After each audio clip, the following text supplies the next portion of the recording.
Olá, professor Dickson Cossetti aqui do curso Direto ao Ponto. Hoje vamos falar sobre um tema muito relevante para aqueles alunos e aquelas alunas que vão fazer concursos cuja cobrança seja para prova discursiva de atualidades. Falaremos acerca da gestão cívico-militar ou ainda da militarização de escolas públicas no Brasil. Aquele pedido, se você não está inscrito aqui no canal, por favor, inscreva-se agora mesmo, deixa para depois não. E clica aí no sininho também para você receber notificação dos vídeos novos que a gente coloca aqui no canal. Toda semana tem pelo menos 2 vídeos novos aqui no nosso canal. Legal? Aproveita também e coloca aqui nos comentários o que você achou desse vídeo ou se você quer que eu comente algum outro assunto que pode ser motivo de concursos públicos ou motivo de provas nesses certames, legal? De provas discursivas. E claro, se você curtir o vídeo, deixa o joinha aí, porque isso ajuda bastante o nosso canal. Sem enrolação, direto ao ponto. Falaremos sobre a militarização das escolas públicas no Brasil. O que é essa história aí? Essa metodologia tem a ver com o Plano Nacional de Militarização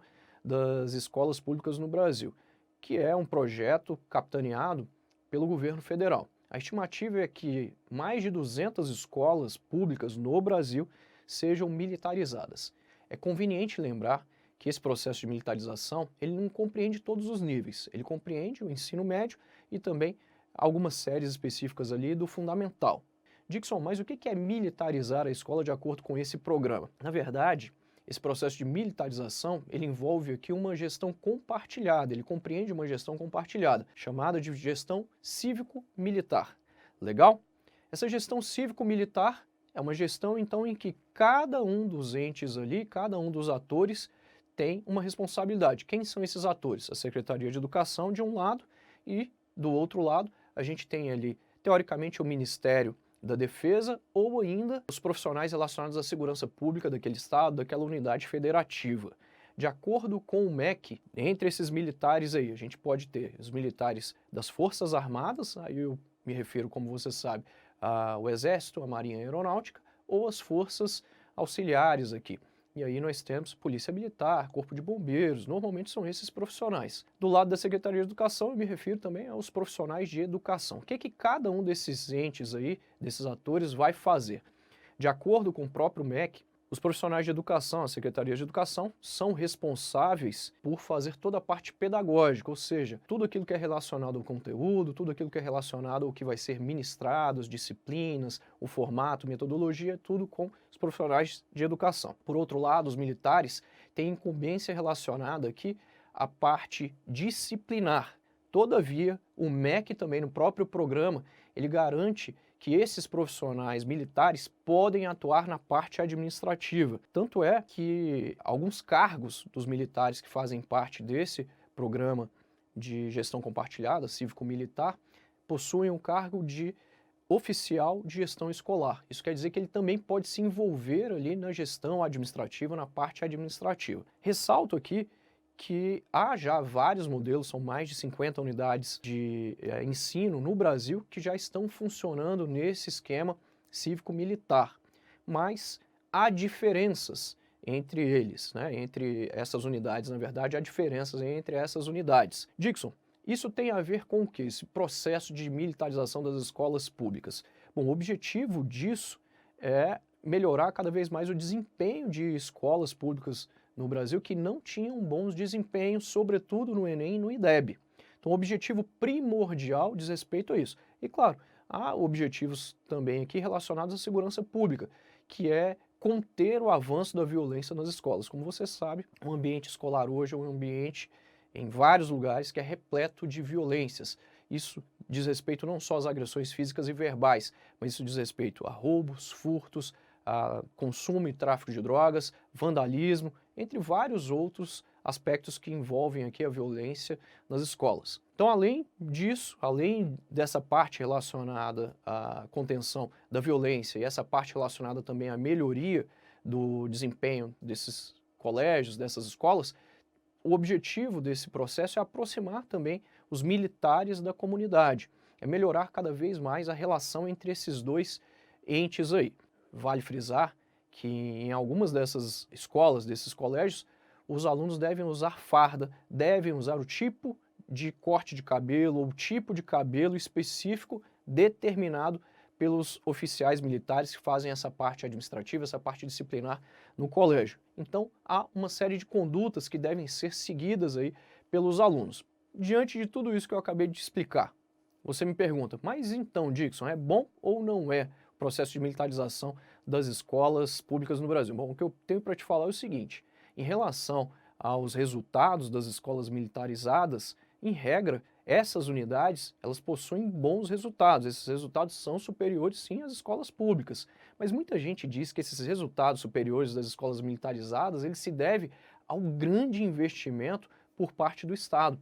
É muito dinheiro que eles colocam ali nesse processo de militarização, nesse processo de gestão compartilhada. Para você ter uma ideia, as fardas são custeadas também pelo próprio Estado, além dos profissionais, além de uma série de itens, de aspectos que devem ser custeados pelo Estado. Então muita gente diz que isso diz respeito a esse investimento mais maciço do Estado nessas unidades especificamente de escolas. Para efeito de comparação, a gente tem as médias aqui dos resultados. As escolas militarizadas, elas possuem uma média aí de 6,9. Já as escolas públicas, elas possuem uma média de 4,9. Realmente as escolas militarizadas possuem um rendimento maior, como você percebeu. Esse é um ponto positivo? É um ponto muito positivo. É claro, quando a gente fala de militarização das escolas, a gente se refere também à violência. A violência tende a diminuir drasticamente nessas unidades. Essas unidades ficam muito mais seguras, há uma sensação de disciplina, de segurança muito maior nessas unidades. Por outro lado, há aqueles críticos desse tipo de gestão. Para muitos especialistas, a polícia militar, os militares não devem fazer parte dessa administração ou ainda da questão da disciplina. Por quê? Porque lugar de polícia não é dentro do colégio, de modo que eles deveriam ficar ali da porta da escola para fora. Eles não devem fazer parte dessa gestão em momento algum. Até porque eles não têm treinamento específico para lidar com os alunos. É daí que surge um grande questionamento. Esse processo de militarização das escolas, os militares trazem ali as regras militares para cá. Será que, de fato, a gente quer formar soldados ou a gente quer formar cidadãos? É verdade. E aí entra, de fato, um grande paradoxo, né? A escola é um lugar de debates, é um lugar de contradição, é um lugar de diálogo. Como a gente vai criar seres críticos, pessoas críticas, pessoas com liberdade de expressão em um ambiente militarizado, em um ambiente com ideologia militar? Vale dizer que a ideologia militar ela prega valores relacionados à disciplina, à ordem, todos valores extremamente positivos. Ordem, disciplina, obediência e hierarquia. Será que isso realmente é algo eficiente para o ambiente escolar? Se o ambiente escolar é esse lugar de liberdade de pensamento, de liberdade de expressão, de contradição. Um lugar em que você tem medo, muitas vezes, de colocar a sua opinião, colocar o seu ponto de vista, pode ser um lugar em que você não é livre para opinar, concorda? Então a escola é um local de debate, é um local de divergência, de liberdade. E a ideologia militar não costuma pregar esse tipo de coisa. Você já viu, por exemplo, algum militar aí indo contra os seus superiores? Isso não acontece, porque se acontecer ele vai preso. Sob esse entendimento, é importante a gente citar aqui um exemplo de um colégio cuja gestão é compartilhada aqui no Distrito Federal, lá no Estrutural.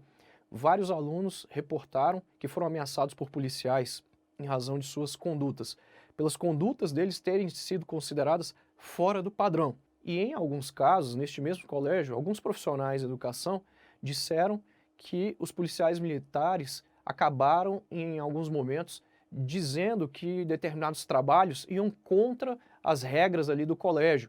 Trabalhos, por exemplo, que versavam sobre o seguinte assunto, violência policial. E muitos acabaram se sentindo intimidados, tanto os profissionais de educação quanto os alunos.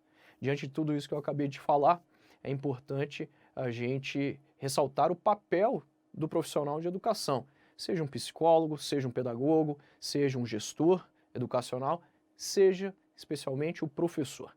Esses profissionais de educação são os únicos profissionais treinados, formados para auxiliar, disciplinar e desenvolver alunos, desenvolver o corpo docente.